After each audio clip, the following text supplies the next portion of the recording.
ucap longlah sang Israel atau beta ran chua khoa yang bắp nhai longlah atau haleluya ni haleluya sabran haleluya atau haleluya ni haleluya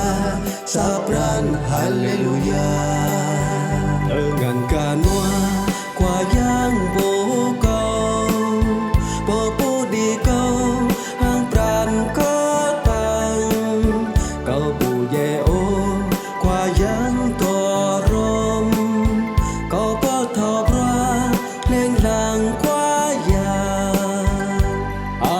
to haleluya ni haleluya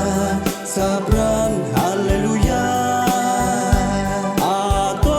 haleluya ni haleluya sabran haleluya.